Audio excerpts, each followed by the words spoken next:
بسم اللہ الرحمن الرحیم.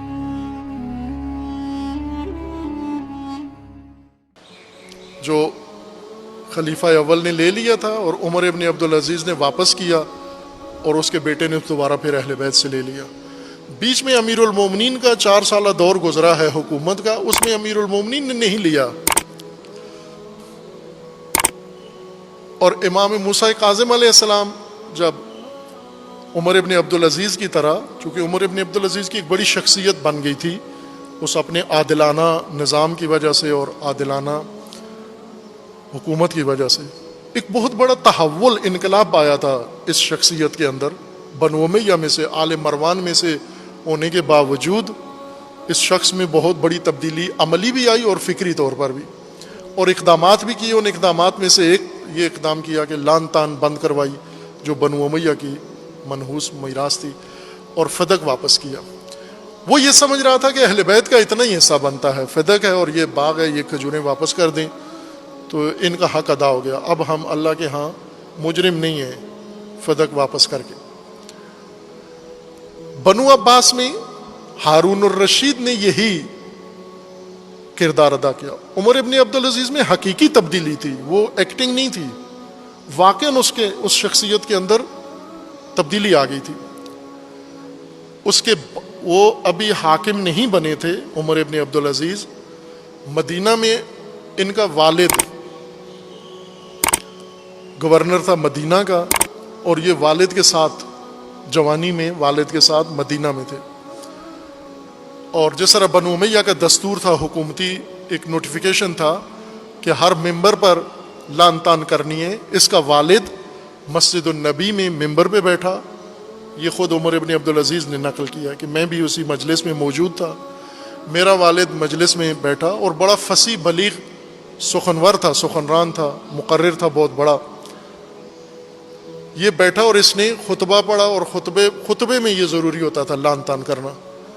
اور خطبے کے جب وہ بڑی فصاحت سے اور بڑے تمتراک سے خطبہ پڑھ رہا تھا، لیکن جب اس حصے پہ پہنچا امیر المومنین پر نعوذ باللہ لان تان پہ پہنچا تو زبان لڑکھڑا گئی اس نامور سخنور کی زبان لڑکھڑا گئی. لڑکھڑاتی زبان سے بس اس نے وہ جملے ادا کیے. تو یہ عمر ابن عبدالعزیز کہتے ہیں کہ میں متوجہ ہو گیا کہ یہ میرا باپ تو ایسا نہیں ہے، اس کی زبان میں تو لکنت نہیں ہے، یہ تو بہت ہی چیرہ دست خطیب ہے، بہت ہی مسلط گفتگو کرنے والا ہے ممبروں کے اوپر، تو یہ کیوں لڑکھڑا گیا زبان اس کی. تو کہا کہ خطبہ ختم ہوا، جب گھر آ گیا والد تو میں نے والد سے پوچھا کہ یہ کیا ماجرا ہوا، آج کوئی مشکل پیش آئی آپ کو، کوئی جسمانی مشکل تھی، کیا مسئلہ ہوا کہ آپ اس حصے خطبے کے اس حصے پہ آ کے لڑکھڑا گئے. تو والد نے کہا کہ اس حصے پہ مجھ جیسا جو جانتا ہے حقیقت کو کوئی بھی ہو تو لڑکھڑا جائے گا. یہ کسی کے لیے بھی یہ باتیں کرنا آسان نہیں ہے، مگر یہ کہ بہت ہی شقی ہو، بہت ہی خبیث نطفہ رکھتا ہو، وہ کھل کے یہ بات کر سکتا ہے بغیر لڑکھڑائے. مجھ جیسے کے لیے مشکل ہے. تو کہا کہ کیا ہے، آپ کو کیا مشکل ہے؟ کہا کہ میں نے سنا ہے، معتبر طریقوں سے سنا ہے، جس شخصیت پہ ہم سے لان کروائی جا رہی ہے ان کے بارے میں رسول اللہ کے اقوال ہمیں معتبر طریقوں سے لوگوں نے بتائے ہیں، لیکن یہ سیاست ہے ہماری اور ہمیں یہ کرنا پڑتا ہے. تو کہا اسی دن سے میرے ذہن میں، باپ یہ جوانی تھی عمر ابن عبدالعزیز کی، کہا اسی دن سے میرے ذہن میں شک آ گیا کہ یہ جو بنو امیہ کر رہے ہیں یہ 2 نمبری ہے، یہ درست بات نہیں ہے.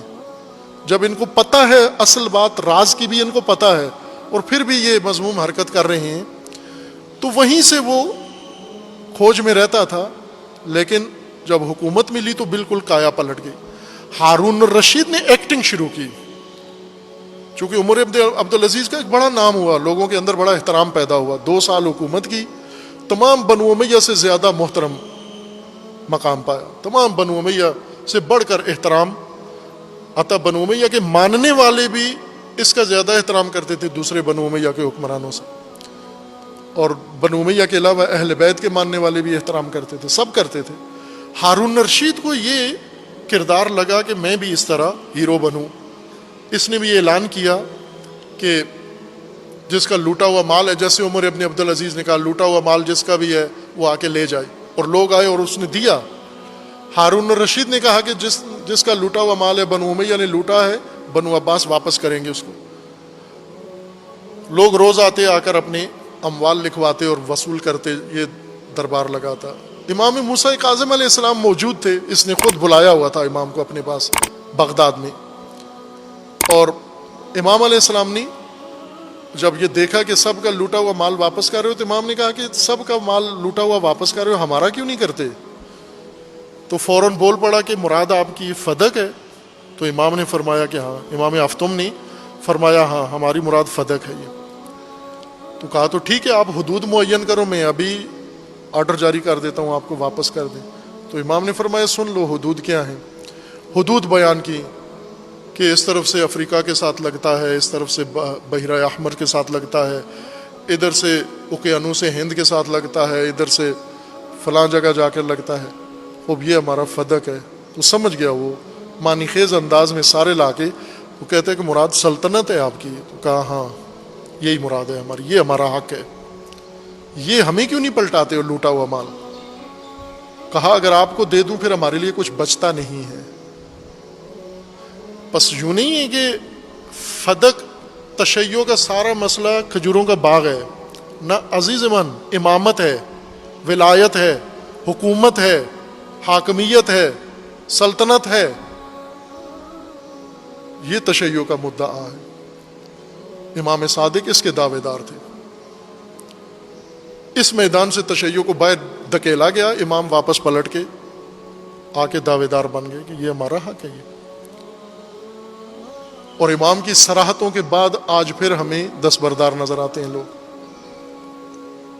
آج پھر دستبردار ہیں اس کے۔ امامت کا تقاضا مسند ہے، مسند حکومت و حاکمیت۔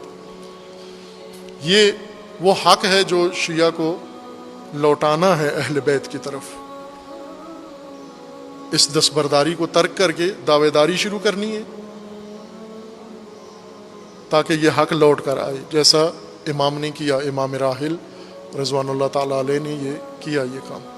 یہ باقی سرزمینوں پہ تکرار ہونا باقی ہے۔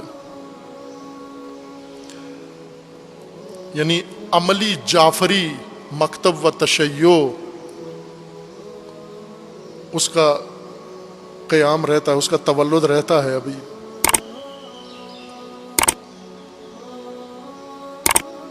پچھلے سال یا اس سے پچھلے سال عرض کیا تھا آپ کی خدمت میں کہ جعفری تشیع کے مقابلے میں جعلی تشیع وجود میں آیا ہے۔ اب جعلی تشیع اور ہے، جعفری تشیع اور ہے۔ جعلی تشیع کے اور مسائل ہیں، جعفری تشیع کے اور مسائل ہیں، اس کے مدعا اور ہیں۔